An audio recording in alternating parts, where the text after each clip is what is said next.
அனைவருக்கும் வணக்கம். சுயஜாதகங்களின் அடிப்படையில குருவினால் நிகழக்கூடிய யோகங்களை பற்றி தான் இந்த பதிவுல நாம் தெளிவா பார்க்க போறோம். ஜோதிடத்துல 100% ஒரு சுபகிரகம் குரு பகவான். அதுபோல மனிதனுடைய வாழ்வியல்ல முக்கியமான காரகத்தை குரு தான் வச்சிருக்கிறார். குழந்தை காரகத்தையும் தனக்காரகத்தையும் குரு தான் கொண்டிருக்கிறது. ரெண்டுமே முக்கியம் மனித வாழ்க்கைக்கு. அதாவது மனிதனுடைய வாழ்க்கையை உயிர்ப்போடு வைத்திருப்பதற்கு இந்த ரெண்டு காரகங்களும் ரொம்ப முக்கியம். இப்படிப்பட்ட குரு பகவானுக்கு சிறப்பு அந்தஸ்தாக குரு பார்க்கக்கூடிய இடங்கள்லாம் இருக்கக்கூடிய குற்றங்கள்லாம் நிவர்த்தி அடையும். குரு பார்க்கக்கூடிய இடங்கள்லாம் வளர்ச்சியை அடையுன்றது விதியாகும். இது குருனுடைய பார்வையில நிகழும். அதுபோல குருவோடு இணைவு பார்வை பெற்ற கிரகங்களும் சில முக்கிய யோகங்களை ஜாதகருக்கு ஏற்படுத்துது. அதாவது குருவோட ஒரு கிரகம் இணைஞ்சிருந்தாலும் பார்வை பெற்றாலும் முக்கியமா ஒரு சில யோகங்கள் உருவாகிறது. அந்த யோகங்கள்லாம் ஜாதகருக்கு லாப பலனை தான் தருகிறது. அப்படிப்பட்ட யோக பலனை எந்தெந்த கிரக இணைவு கொடுக்குது, இந்த கிரக இணைவினால் எப்படிப்பட்ட லாபத்தை ஜாதகர் அடைகிறார்ன்றதுதான் இந்த பதிவுல பார்க்க போறோம். அந்த வகையில முதல் யோகமாக குரு சூரிய தொடர்பில் நிகழும் சிவராஜ யோகத்தை பத்தி பார்க்கலாம். ஒரு ஜாதகத்துல குருவும் சூரியனும் இணைவில் இருந்தாலும் சரி, அதுபோல சூரியன் குருவனுடைய பார்வையில் இருந்தாலும் சரி, இந்த ஜாதகருக்கு குரு சூரிய தொடர்பு பெற்று சிவராஜ யோகமானது உருவாகிறது. இதுல அதீதமாக வலுவாக செயல்படுவது முன்பின் ஒரு 15 டிகிரிக்குள்ள சூரியன் இணைவோ அல்லது சூரிய பார்வையோ அதாவது குருவின் பார்வையோ சூரியன் பெற்றிருக்குன்னா இது அதிக வலு கொண்ட சிவராஜ யோகமாகும். அது குறிப்பா 7.5 டிகிரி பார்வைன்னா அதீத வலு, 15 டிகிரி வலுன்னா வலுப்பெற்ற அந்த சிவராஜ யோகம் இருக்குன்னு அர்த்தம். அதாவது கிரகம் ராசி சக்கரத்திற்கு திரிகோணங்கள்ல அமர்ந்து இருந்தாலும் யோகம்தான். எனினும் அதை விட வலு 15 டிகிரி 7.5 டிகிரி. இது ஒரு புறம் இருக்கட்டும். யார் ஜாதகங்கள்லாம் இந்த குரு பார்வையில சூரியன் இருக்குதோ அவர்களுக்கெல்லாம் சிவராஜ யோகம் உருவாகிறது. சிவராஜ யோகம் ஜாதகருக்கு என்ன தருகிறது? சூரியன் என்பது அரசனை குறிக்கக்கூடிய ஒரு கிரகம். அதுபோல ஜாதகருடைய ஆளுமை திறனையும் நிர்வாக திறனையும் குறிக்கக்கூடியது சூரியன். அதாவது தலைமை பண்புன்னு சொல்லக்கூடிய அந்த எதையும் தனித்து பிறரை வைத்து அவர்களை வைத்து வேலை வாங்குவது, பிறர்களை வைத்து ஒரு வழி நடத்துவதை குறிக்கிறது தான் இந்த சூரியன் என்ற ஒரு கிரகம், அரச கிரகம், ஆளுமை கிரகம். இப்படிப்பட்ட சூரியனை குரு பார்த்து சிவராஜ யோகம் கொண்ட ஜாதகருக்கு சமூகத்துல பெரும்பாலும் உயர் மனிதர்களாக இருப்பார்கள். இவர்கள் பிறருக்கு ஆலோசனை கொடுக்கக்கூடிய நபர்களாக இருப்பார்கள். அதுபோல பெரும்பாலும் அரசியல் லாபம், அரசாங்க லாபத்தை பெறக்கூடிய நபர். ஒருத்தர் பார்த்தா அந்த சிவராஜ யோகம் கொண்டவர்கள் இந்த 2 ஆர்வத்தோட இது கனெக்ட் ஆயிடுச்சுன்னா கவர்மெண்ட்ல வேலை செய்வேன். இல்ல கவர்மெண்ட் வேலை இல்லை, ஆரம்ப காலங்களில் தசாபுத்தி சரியா நடக்கலன்னா அரசியல்ல முக்கிய நபராக இருக்கக்கூடியது. முடிவுகள் எங்கெல்லாம் எடுக்கணுமோ அங்க இந்த ஜாதகருடைய ஒரு ரோல் அங்க பிளே ஆகும். ஒருவேளை ஜாதகருக்கு அரசு வேலையும் கிடைக்கல, ஒரு நல்ல நிலையில அரசியலுமே இல்லை, அப்படி இருந்தாலும் இந்த சிவராஜ யோகம் கொண்டவர் தொழில்ல பெரும் ஒரு உயரிய நிலையை அடைகிறார். எங்க போனாலும் ஜாதகருக்கென்று ஒரு தனி மரியாதை கிடைக்குது. ஜாதகருடைய வார்த்தைக்கு ஒரு முக்கியத்துவம் கிடைக்குது. அந்த அளவுக்கு சமூகத்துல கௌரவ பெயர் புகழையும் உயர் பதவிகளையும் கொடுக்குது. அதுபோல வேலை பண்ணல, தொழில் பண்றார், பிசினஸ் பண்றார், ஆதிபத்தியத்துல கனெக்ட் ஆகல, வேலை பாவத்துல குரு சூரியன்னா தொழில் பண்றாருன்னா தொழில இவர் ஒரு தனி சாம்ராஜ்யத்தை வைத்திருக்கக்கூடிய நபர், ஒரு பெரும் அதிகாரத்துல இருக்கக்கூடிய நபர். அப்ப இந்த சிவராஜ யோகத்தினுடைய வெளிப்பாடாய் ஒரு ஜாதகத்துல இந்த சிவராஜ யோகம் நிகழ்துன்னா ஏதாவது கிரகம் வலுத்துருச்சுன்னா ஜாதகர் சமூகத்திலே உயர்நிலையில இருக்கக்கூடிய நபராக மாற்றி கொடுக்குது இந்த சிவராஜ யோகம். யோகரா அவயோகரா அதெல்லாம் அடுத்த பட்சம். அதெல்லாம் குடும்ப வாழ்க்கையை பாதிக்குமா, பொருளாதார வாழ்க்கையை பார்க்குமான்றதெல்லாம் அடுத்த பட்சம். இந்த யோகா இருந்தா தலைமை பண்பு, உயர் அதிகாரம், ஜாதகருக்கு சமூகத்துல ஒரு உயர் அந்தஸ்து கிடைக்கிறத உறுதிப்படுத்தணும். அடுத்ததாக குருவோடு சந்திரன் இணைவது. இதை நம்ம கஜகேசரி யோகம்னு சொல்றோம். கஜகேசரி யோகம் அல்லது குரு சந்திர யோகம். இந்த குரு சந்திர யோகம் என்ன பண்ணும்? சந்திரன் குறிப்பது காரகத்துல மனோகாரகன்.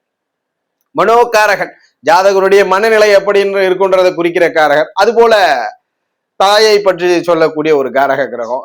சமூக சேவை, சமூக அக்கறையை குறிக்கக்கூடியது இந்த சந்திரன்.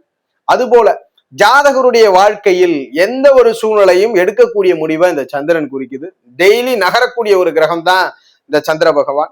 அப்படி இருக்க இந்த குருவோட சந்திரன் இணைந்து யாருடைய ஜாதகத்திலாம் அமர்ந்தாலும் சரி, இணைவு பெற்றோ பார்வை பெற்றோ குரு சந்திரன் இருந்தால் அவர்களுக்கு கஜகேசரி யோகம் உருவாகிறது, அல்லது குருச்சந்திர யோகம்னு சொல்லலாம். இந்த யோகத்தோட வெளிப்பாடா ஜாதகர் இடைய அனுபவிப்பாருன்னா முதல் விஷயம், அந்த காரகம் நல்லா இருக்கு, ஜாதகர் ஸ்ட்ராங் மென்டாலிட்டி கொண்டவர், வாழ்க்கையில் எந்த சூழ்நிலையிலும் கலங்குவவரே கிடையாது. பெரிய கஷ்டம் வாழ்க்கையில எத்தகைய கஷ்டம், எவ்வளவு ஒரு இக்கட்டான சூழ்நிலைகள் ஜாதகரை ஆள் கொண்டாலும் ஜாதகர் தெளிவான முடிவு எடுக்க. அல்லது வாழ்க்கையில எதுவுமே இல்லாம கைவிட்டு நிற்கும் நிலையிலும் சமூக ரீதியாக யாதோ ஒருவர் இவருக்கு உதவி செய்து ஜாதகருடைய வாழ்க்கையை வெற்றி பெற செய்கிறார். எந்த ஒரு சூழ்நிலையிலும் ஒரு உதவிக்கரமானது ஜாதகருக்கு கிடைக்குது. அதுபோல சகல விதமான வளங்களையும் பெறுகிறார். பொருளாதார வளம், கௌரவ வளம் அத்தனையுமே இந்த குருச்சந்திரன் எங்கு சென்றாலும் ஜாதகருக்கு மரியாதையும் கிடைக்கிறது, பெண்களால் ஆதாயம் கிடைக்கிறது இந்த காம்பினேஷன்ல. இதுல ஒரு கிரகம் வலுத்து இருந்தா நம்ம சொன்ன பலன் கூடுதலா இருக்கு. ஒரு கிரகம் சந்திரனோ குருவோ வலுத்து இருந்தா உறுதியா ஜாதகருக்கு பெரும் பலன்கள் நடக்குது உயர்மட்டத்துல. அப்ப குருச்சந்திரனுடைய வெளிப்பாட்டால் ஜாதகர் எந்த ஒரு இக்கட்டான சூழ்நிலையிலும் நன்மையை அனுபவிக்கிறார். ஏதாவது ஒரு உதவிகரத்தால் நன்மை கிடைக்கிறது, ஸ்ட்ராங்கான மென்டாலிட்டி கிடைக்கிறது, பெண்களால் ஆதாயம் கிடைக்கிறது, சமூக அக்கறை, சமூக தொண்டின் மூலியமாக நல்ல பெயர் புகழ் ஜாதகருக்கு கிடைக்குது, பொருளாதார வளங்களை அதிகம் கொடுக்கிறது. சந்திரன் என்பது பிறருக்கு கொடுக்கக்கூடிய மனம் கொண்டது. அப்ப ஜாதகருடைய வளத்தை மேம்படுத்தி ஜாதகர் பிறருக்கு கொடுக்கிறார். இது குரு சந்திர யோகம். அதுபோல யாருடைய ஜாதகங்கள் எல்லாம் குரு செவ்வாய் தொடர்பு கொண்டிருக்கோ, அதாவது குரு செவ்வாய் இணைந்தோ பார்வை பெற்றோ அமர்ந்திருக்கோ, இவர்களுக்கெல்லாம் குருமங்கள யோகம்ன்ற குரு செவ்வாய் தொடர்பால் நிகழக்கூடிய யோகம் நிகழ்கிறது. குருமங்கள யோகம். இந்த குருமங்கள யோகம் என்ன தரும்? செவ்வாய் என்றால் முதல் காரகம், சகோதர காரகம், போர்க்காரகம். ஒரு கோபத்தை கொடுக்கறத விட செவ்வாய் என்பவர் சர்வீஸ் கிரகம். எவர் ஒரு ஷிப்ட் ஓரியன்டா சர்வீஸ் பண்றாரோ, பிரதிபலன் பணமாக இருந்தாலும் வாழ்க்கையிலே சக மனிதனுக்கு ஒரு பாதுகாப்பு அரணாக ஒரு காவலரா இருக்கலாம், சாதாரணமாக ஒரு செக்யூரிட்டி வேலை பார்க்கிறவரா இருக்கலாம். செக்யூரிட்டியில சனி வந்தாலுமே ஒரு இடத்தில் தான் என்ன பணத்தை பெற்றுக்கொண்டாலும் இவர் இல்லைன்னா அந்த இடத்துல மக்கள் பாதிக்கப்படுவார். அத்தனை துறைக்கு செவ்வாய் தான் காரகம்.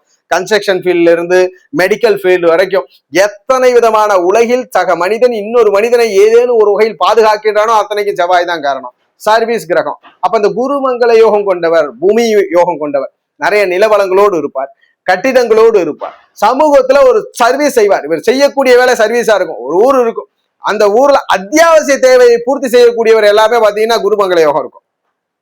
அதுபோல யூனிஃபார்ம் சர்வீசஸ்ல என்ன யூனிஃபார்ம் சர்வீஸ் இருந்தாலும் அத்தனை யூனிஃபார்ம் சர்வீஸுக்கும் இந்த குரு மங்கள யோகம் இருக்கிறவருடைய ரோல் இருக்கும். அப்ப குருமங்கள யோகம் என்பது ஒரு அதிகார பதவியில், உயர்மட்ட பதவியில், யூனிஃபார்ம் சர்வீசஸ்ல கடைநிலையில் கொடுப்பதில்ல, ஒரு முதல்நிலையில கொடுக்கிறார். அதுபோல கட்டிடங்களினால் லாபம் கிடைக்கிறார், பூமியினால் லாபம் கிடைக்கிறார்.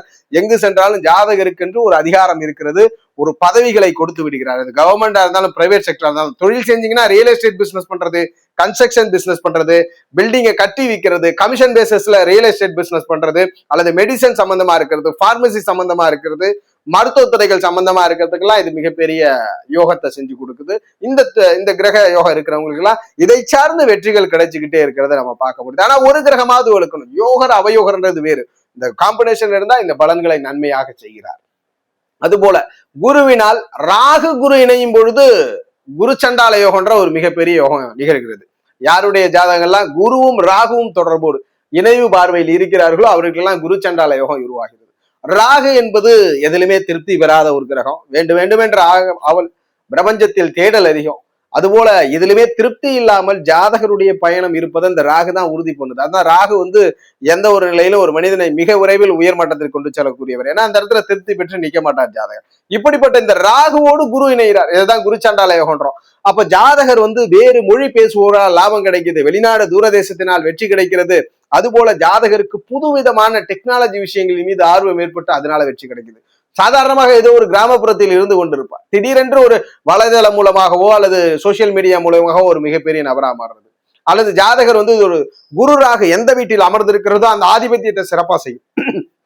பணபர ஸ்தானங்கள்ல ராகு அமர்ந்து குருவோட இணைஞ்சிட்டாருன்னா அந்த தசையில பெரும் பணம், பெரும் செல்வங்கள், பெரும் சொத்துக்களை பெறுவார். இந்த குரு சண்டால யோகம் ராகுனுடைய வேகத்தை நேர்மையா உபயோகப்படுத்தும். ஒரு உதாரணத்திற்கு ராகு தனித்து செயல்பட்டு ஒரு ஜாதகர் வேகமா பயணப்பட்டு ஒரு 4-5 பேரை ஆக்சிடென்ட் பண்றாரு வாகனத்துல, அது ஒரு புறம்.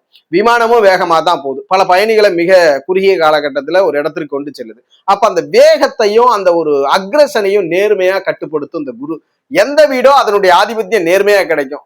ஒருவேளை இந்த குரு சண்டால யோகம் ஒரு 10ஆம் இடத்துல இருக்குன்னா பெரும் தொழிலதிபரா மாற்றம், 9ஆம் இடத்துல இருக்குன்னா வெளிநாடு தூரதேச குடியுரிமைகளில் வெற்றி, 5ஆம் இடத்துல இருந்தாலும் பூரியத்தை விட்டு வெளியில போய் வெற்றி. அப்ப இந்த குரு சண்டால யோகம் என்பது ராகுனுடைய ஆதிபத்தியத்தை சிறப்பா செயல்படுத்துது. வெளிநாடு தூரதேச யோகம், வேறு மொழி பேசுபவர்களால் யோகம் கிடைக்குது. ஜாதகர் நல்ல டெக்னாலஜி நாலேஜ், அதாவது டெக்னிக்கல், இப்ப கரண்ட்ல என்ன இருக்கோ அதை பயன்படுத்தி வெற்றி பெறுகிறார். பூர்வீகத்தை கடந்து வெளியிடங்கள்ல கௌரவ பெயர் புகழை பெறுகிறார் இந்த குரு சண்டால யோகத்தினால். அதுபோல குருவோடு கேது இணைவது, ராகு இணையிறது குரு சண்டால யோகம். குருவோடு யாருக்கெல்லாம் கேது காம்பினேஷன் ஆகுதோ, குரு கேது இணைவோ அல்லது குரு பார்வையிலோ இருக்குன்னா அது கேலை யோகம் என்று சொல்லுவோம். இந்த கேலை யோகம் என்பது குரு கேது கொடுக்கக்கூடிய மிக முக்கிய யோகம். புதையல் கிரகம் கேது. ஏன்னா பணம் வந்துடலாம், ஏன்னா குருன்றவரு தனத்திற்கு காரகர். அப்போ கேலை யோகத்தினால என்ன கிடைக்கும்னா ஜாதகருக்கு பெரும் செல்வம், முற்பகுதி வாழ்க்கையில அனுபவம். நிறைய கேலை யோகம் கொண்டவர் பாத்தீங்கன்னா அமைதியாக இருப்பார். ஒரு ஜாதகர் ஒருத்தர் வர்றார், வந்து ஜாதகரை தொடர்பு கொண்டு ஏமாத்த போறாருனால இவருக்கு தெரியும் அவர் நம்மளை ஏமாத்த தான் வந்திருக்காரு. இருந்தாலும் அவருடைய சூழ்நிலை கருதி அவருக்கு உதவி செய்து அனுப்புபவர்கள் இந்த கேலையோகம் கொண்டவர்கள். குரு கேது காம்பினேஷன்ல நிகழ்ந்த யார வேணாலும் நீங்க பார்க்கலாம். ரொம்ப அமைதியாகவும் தன்மையாகவும் நடந்து கொள்ளக்கூடியவர். அவரை ஏமாற்றுகிறார்கள் என்று தெரிந்தாலும் அவர்கள் சூழல் அறிந்து அவருக்கும் உதவி செய்யக்கூடிய நல்ல மனிதர்களை முதல்ல படைக்கிறது இந்த கேலையோகம். ஆன்மீகம்னா அதிகமா இருக்கு, இறை சிந்தனை அதிகமா இருக்கு, கடவுள் பக்தி அதிகமா இருக்கு. அதுபோல எல்லோரும் நல்லா இருக்கணும்ன்ற குணம் அதிகமாக இருக்கிறது. இறைவனுடைய பக்திமயம் அதிகமா இருக்கு. கூடுதலாக செல்வத்தையும் கொடுக்குது, கௌரவத்தையும் கொடுக்குது. முற்பகுதி வாழ்க்கை 30 வயதிற்கு பிறகு இந்த கேல யோகத்தின் வெளிப்பாடால் பெரும் சொத்துக்களையும் பெரும் நிலவலங்களையும் கொண்ட நபரா மாறிடுறார். இதுல குரு மட்டும் ஸ்தான பலத்தோட இருந்துட்டாருன்னா மிகப்பெரிய அதிர்ஷ்டம். ஜாதகருக்கு கௌரவம், பெயர், புகழ். ஜாதகர் புகழை விரும்பாத நபரா இருப்பார், பதவியை விரும்பாத நபரா இருப்பார். ஆனா சமூகம் அவருக்கு தேடி தேடி கொண்டு சென்று பணத்தையும் புகழையும் போட்டு செல்லும் இந்த கேலயோகத்தில் இருப்பார். நிறைய பேர் கேள்வி வரலாம், எனக்கு கேலயோகம் இருக்குங்கய்யா, பணமே இல்லை, வாழ்க்கை பூரா சிரமம். குரு வலுத்திருக்க மாட்டார், அல்லது கேது ஏதாவது ஒரு கிரகமாவது வலுக்கணும். எந்த கிரகமே வலுக்கலன்னா ஜாதகர் உள்ளத்தில் நல்ல எண்ணம் படைத்தவர். ஆனா ஜாதகர் எப்படி இருப்பாருன்னா எந்த இடத்தில் அதை பிரயோகப்படுத்தணும் தெரியாம இருப்பார். 4 செவத்துக்குள்ள நீங்க பெரிய ஆன்மீகவாதியா இருந்தாலும் சரி, நல்ல மனிதரா இருந்தாலும் அது வெளிப்பட போறதில்லை.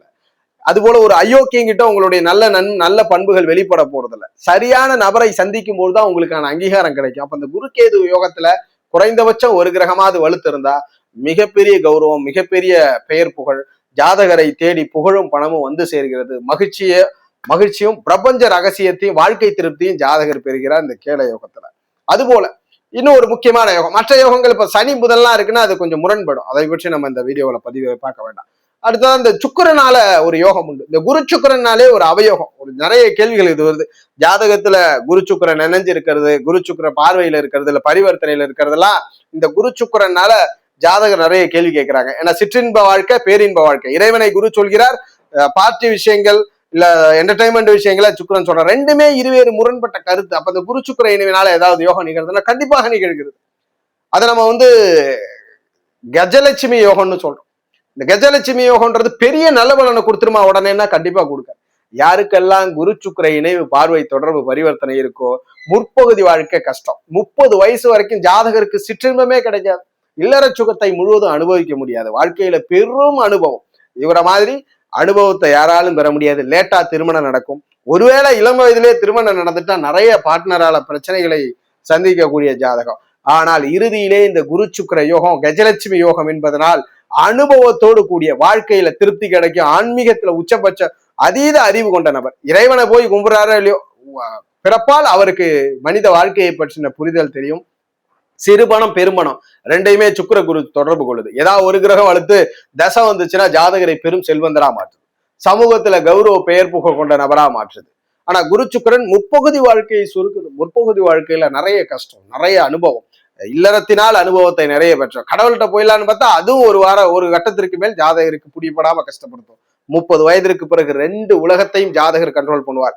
இல்லற வாழ்க்கையினால என்னன்னு தெரியும், ஆன்மீக வாழ்க்கையில என்னன்னு தெரியும். இதெல்லாம் தெரிஞ்சு வாழ்க்கையில பிரயோகப்படுத்தி தனது வலுவான ஆற்றலை பிரயோகப்படுத்தி பணம், பொருள், கௌரவம், சொத்து சுகங்கள், நிலவளங்கள், வீடு மனைகள் அத்தனையுமே சேர்ப்பார். இதற்கு ஒரே விதி, சுக்கிர தசையோ குரு தசையோ வந்துடணும். இல்ல குருவோடு இணைந்த கிரகமோ சுக்கிரனோட இணைந்த கிரகமோ தசை நடத்தி விட்டால் சமூகத்துல பெரிய அங்கீகாரத்தை பெற்றுவார். இவர் அதீத வெற்றியை பெறுகிறார். கஜலட்சுமி யோகம் போல் மற்றாத செல்வங்களோடு வாழ்க்கை பயணம் இருக்கு.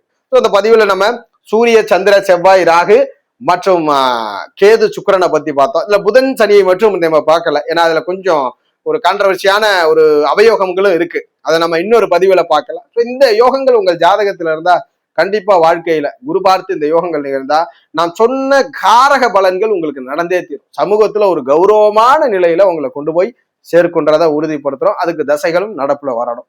ஜோதிட ரீதியான தகவல் அல்லது சுய ஜாதகம் சார்ந்த சந்தேகங்களுக்கு ஸ்கிரீன்ல தெரியிற நம்பரை தொடர்பு கொள்ளுங்க. வாழ்க வளமுடன். நன்றி.